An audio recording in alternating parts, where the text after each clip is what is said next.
Selwyn here from WynnStrength.com, bringing you the last day of the 7th week of the Darkhorse Training program by Brian Alsruhe.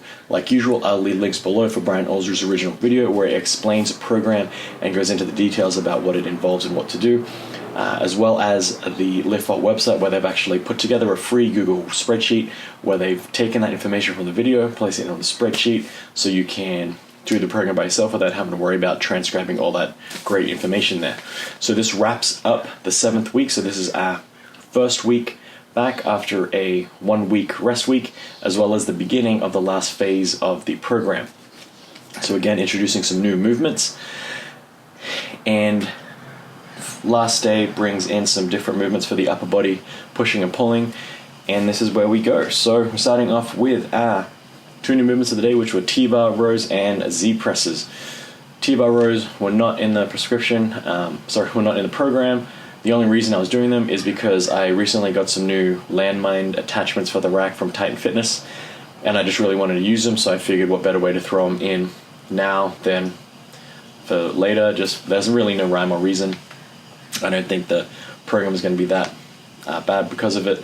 The original prescription was pendlay rows, so again, a rowing movement, but with this one, the T-bar row, how it compares to the pendlay row, we are cutting down that range of motion significantly with the way that works. Instead of touching the ground, you'll see when I play the videos, the range of motion is vastly diminished, as well as that closer grip is going to activate different parts of the lats, but that's adding to that decreased range of motion there as well. It is helpful for the grip because the way you would hold that attachment there, it can't really slide out of your hands as easily as, say, a double overhand grip. So I am moving to less wrist strap usage on my pulling movement. So I'm trying to avoid using wrist straps when possible, just to help drive up those gains drive up some grip strength, moving forward, for helping with just life in general, getting a stronger grip.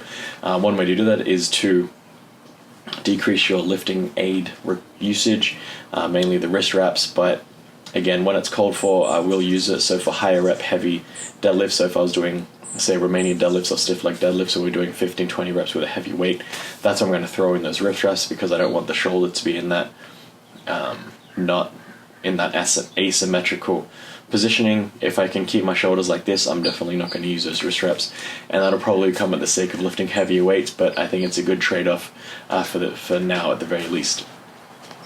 So the T-bar rows went well. I haven't done them in years because I haven't had a landmine attachment, so it's been really fun to get that movement back in. You notice with that I am using a lot of body English and a lot of momentum, some leg drive as well, and I mean, I couldn't care less. I think it's just fun to throw around some heavy weights every now and then, and I think it's one of those movements where you can get away with that just because that decreased range of motion anyway. Get that pump in the back, really feel those shoulders working and feel that weight in the hands. From there, we move on to our Z press. Again, this wasn't in the original program. That was a clean and press. I'm not the biggest fan of a clean and press because technically I'm not great at it, and it does cause me issues with the wrist, especially on the catch. So when we rack it originally, it's fine, but when I'm going from the rack to the press, because of the way that my wrists are holding onto the weight, it's not the most comfortable movement for me. I'm dealing with wrist issues. I think that's probably from work or just daily life. Having that wrist in this hyperflex position really just causes pain in the front of my wrist, and I'm not too sure how to fix that other than avoiding the movements that cause pain. So when I saw the clean and press, I wasn't a big fan of doing that, so we swapped that out for some Z presses, which don't cause any issues, and I think are a great accessory movement for the overhead press. You take away all leg drive, so you can't cheat, and then because you're not stabilizing the legs, it's really helping you to again increase that core strength, one of my other weaknesses that I'm trying to address with the program, by having you really balance underneath the barbell. You really only have your butt on the floor and your legs are out the front, kind of counterbalancing you, but that still means you have to have a lot of balance and engage that core rather than fall backwards if you didn't. I think it's a great way to drive up that. It takes a little bit of time to get used to, so if you are just starting off for the first time with a Z press, don't push the weights too heavy to begin with. I would recommend, say, sticking in that 5 and up range, 5 and 5+ rep range, just so you get that technique dialed in. It is an awkward one, so just get the movement right. Everything holds true for the Z press that it does for the overhead press, except everything for the waist down doesn't apply because you're taking that out of the equation. I think it's a better movement than the seated overhead press or the seated press, especially when you have that back support in there, because that back support really adds some help to you pushing that weight up, because it does give you something to drive off of. You can really bend back and use that seat pad as leverage point to push off of to get more weights up. And I think the Z press would transfer more over to the standard overhead press because you don't have any support in the standing overhead press, and that seated press is going to kind of get in the way of that. I think you're missing out on the opportunity to train the stabilizer muscles in the core, as well as train that good torso positioning that you need for the overhead press. So what I'll do is I'll cut over to some voiceovers so that you can see how the program works in how it actually turns out. I think that's been helpful for some of you when you've been watching. It kind of puts the workout into a bit more perspective there. So we start off here with the 5th and final set for the day. Again, starting off with the T-bar rows at 205 pounds. That's actually a really thin 45-pound plate there at the second after the bumper plate. I have been enjoying this lift. I haven't done them in quite a while. The new landmine attachment is quite nice, very easy to install. And you are able to attach each landmine to each leg of the post. They give you attachment, so you don't have to connect them in the same side. You can actually attach them on either side, which is quite nice, adds that versatility. Again, you'll notice my back angle is quite high with the T-bar row, and again, I'm not sure if that's detrimental or helpful, but it is what it is. And you can see here, just with this nature of the supersets that Alsruhe prescribes, is you move from one movement to the other, ideally with minimal rest, but this I'm kind of lagging in between there, which might explain the increase in workout lengths that he doesn't have. I'm pushing around like the hour 30 mark, where he thinks you can finish this whole thing in an hour 15 minutes. This whole set actually takes around 2 minutes and 45 seconds with a 2-minute rest in between. We have 5 sets there, so you can do the maths with that. Again, I'm a fan of the Z press, no belt, no wrist straps, no extra aids there. Just remember to try and make sure you're always getting that nice starting position. It is an awkward movement to get into. I think I do have the safety bar set a little too low there, but I kind of have to swing under it and push it up.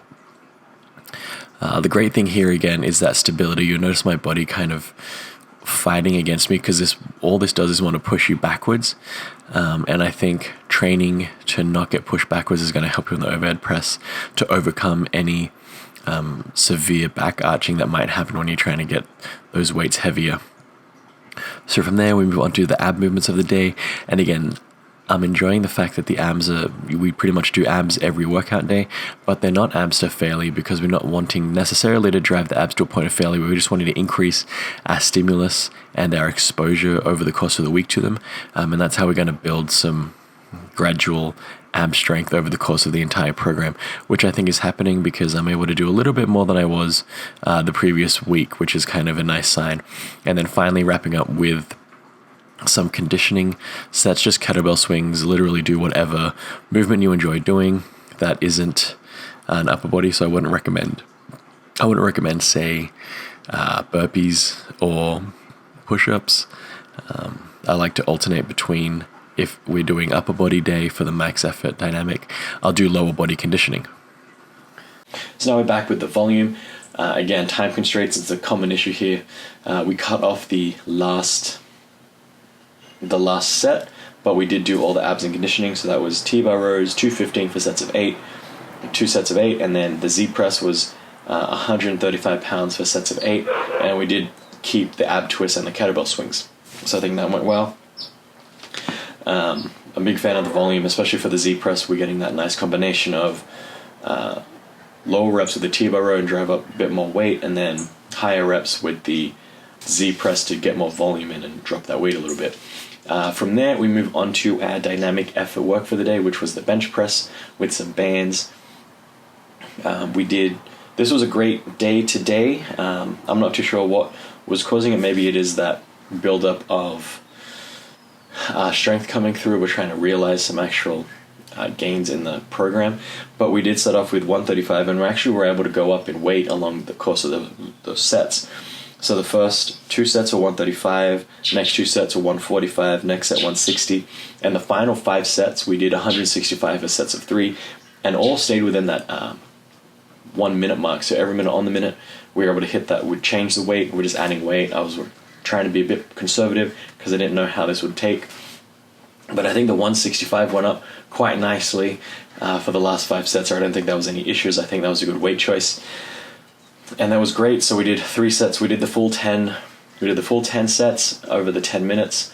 I think the speed stayed there. Maybe towards the last 2 sets, the speed slowed down a little bit. But I think I think it was a great gain over the last time we did the banded bench press work. So I think the program is starting to show some signs of, 9 weeks in, I think we are starting to see some good results out of the program.